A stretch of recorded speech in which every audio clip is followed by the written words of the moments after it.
Anda masih bersama kami dalam Berita Sulawesi Tengah. Bagi Anda yang baru bergabung, berikut kembali kami hadirkan 3 berita utama hari ini.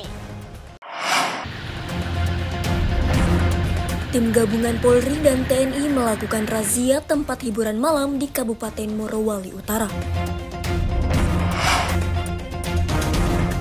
Puluhan warga Kota Palu mendapatkan bantuan pemasangan instalasi listrik secara gratis.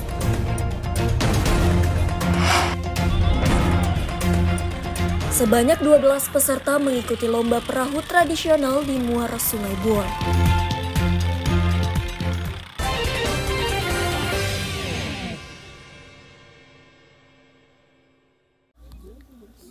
Sebanyak 30 kepala keluarga di Kota Palu kini bernapas lega. Mereka akhirnya bisa menikmati listrik dengan pemasangan instalasi gratis dari pihak perusahaan listrik negara.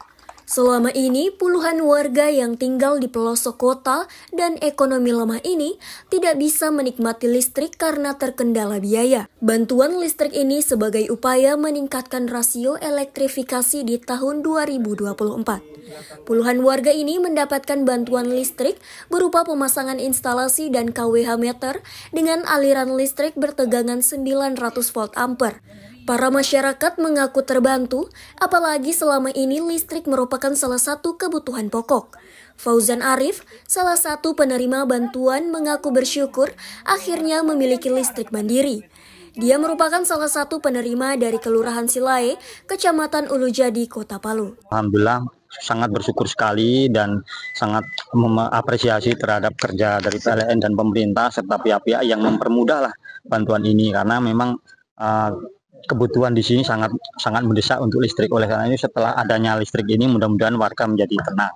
Ya, ini berarti listriknya bagaimana, Pak? Listriknya selama ini paralel dengan masjid, jadi terbatas sekali untuk alat-alat elektronik yang membutuhkan watt besar nggak bisa. Jadi kasihan, makanya begitu sudah mandiri mereka bisa beli sendiri pulsanya dan ya mudah-mudahan bisa mempermudah urusan mereka. Bantuan listrik yang disalurkan ini merupakan program tanggung jawab sosial dan lingkungan dari PLN berkolaborasi dengan Badan Nasional Penanggulangan Terorisme Kota Palu. Peninjauan pun dilakukan untuk memastikan instalasi listrik dapat berfungsi dengan baik. Jadi bantuan ini merupakan salah satu realisasi program TJSL, yaitu sinergi antara kelembagaan antara PLN dengan BNPB. Dalam meningkatkan rasio elektrifikasi ya tahun 2024. Jadi kami memberikan bantuan sekitar 161 untuk rumah yang disambung aliran listrik sebesar 900 VA ya. Jadi kebetulan dilaksanakan di UP3 Palu ya, di lingkungan UP3 Palu. Iya, kita pastikan sudah menyala semua, nanti sudah bisa dipakai oleh pelanggan ya. Realisasi program bantuan listrik ini menyasar sebanyak total 161 rumah warga. Selain 30 warga Kota Palu, bantuan juga tersebar di 52 warga Parigi Motong, 50 warga Poso, 12 warga Banggai, dan 17 warga Morowali Utara. Program TJSL menyasar pelanggan di bawah unit pelaksana pelayanan pelanggan Palu. Pengerjaan instalasi dan pemasangan KWH meter sudah dilakukan sejak awal Desember 2024 dan ditargetkan rampung pada awal Januari 2025 mendatang. Pemeliharaan dan pengecekan secara berkala juga dilakukan pihak PLN terhadap bantuan listrik yang telah disalurkan. Syahrul Cahya melaporkan dari Palu.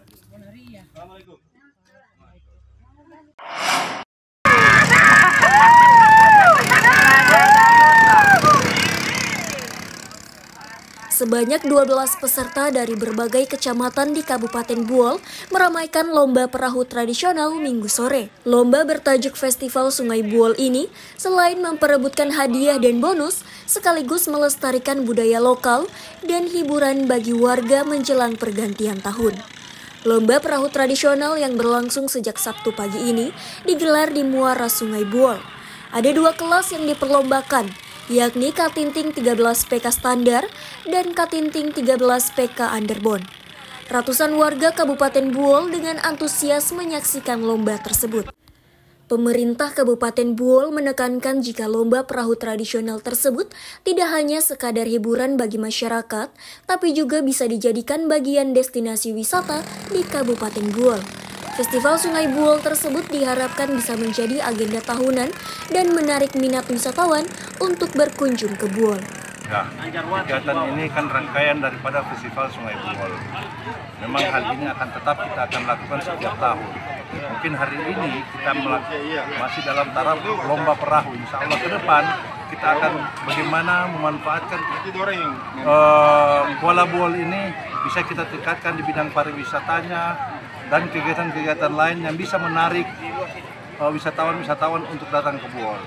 Dan juga kegiatan ini memang sangat membuat kita ada keakraban antara sesama warga Buol yang ada di sekitaran sini, dan juga kegiatan ini juga dapat membuat generasi muda semakin berkreatif dalam melakukan kegiatan-kegiatan yang positif dalam hal persoalan-persoalan yang ada di wilayah Kelurahan Buol ini.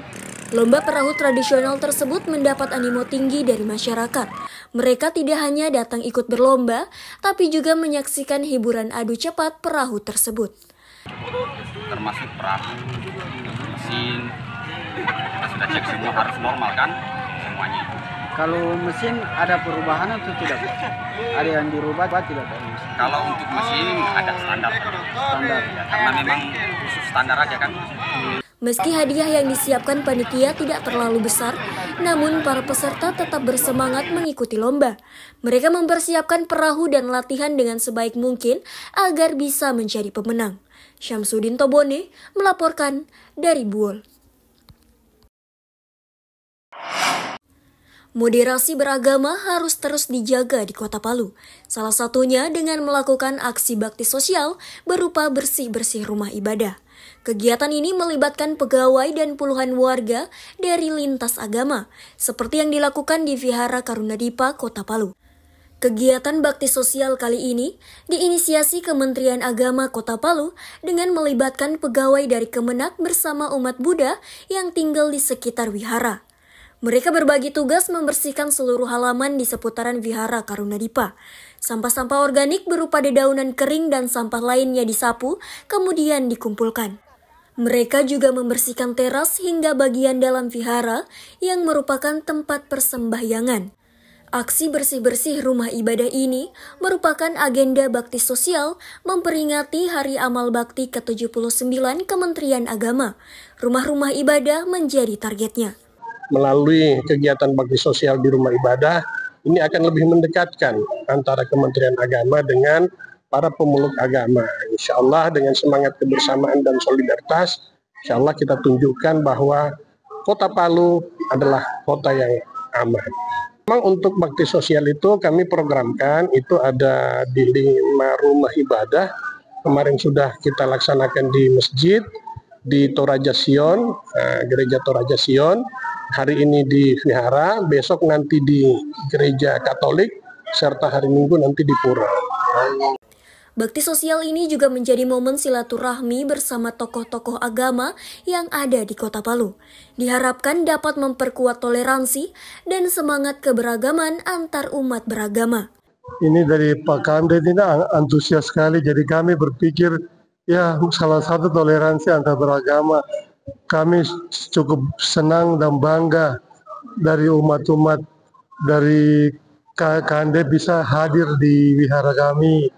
Karena notabene selama ini kunjungan-kunjungan begini jarang sekali. Jadi memang Pak Kamded sendiri ngomong, memang ini kami juga baru pertama injak ke wihara. Jadi memang ini suatu silaturahmi yang luar biasa antar umat beragama. Jadi toleransinya luar biasa. Yang memang patut untuk dilestarikan ya, dilanjutkan demi untuk ya, kerukunan dan juga kebersamaan kita dalam beragama, karena sesungguhnya ya agama apapun kan mengajarkan kebajikan, berbuat baik untuk tempat ibadah itu mempunyai nilai yang tinggi. Selain sebagai wujud silaturahmi dan aksi bersih lingkungan, kegiatan ini juga untuk memperlihatkan kepada masyarakat bahwa Kota Palu rukun, aman, dan damai. Aksi ini menjadi wujud kampanye agar mempererat solidaritas dan silaturahmi antar umat beragama. Bersih-bersih rumah ibadah ini tidak hanya menyasar vihara, tapi juga sejumlah masjid, pura, dan gereja di Kota Palu. Syahrul Cahya melaporkan dari Palu. Informasi tadi sekaligus mengakhiri jumpa kita dalam Berita Sulawesi Tengah. Atas nama rekan kerja yang bertugas, saya Dela Rizka mengucapkan terima kasih atas kebersamaan Anda. Selamat beraktivitas dan sampai jumpa. Songgom Poasi, Tabe.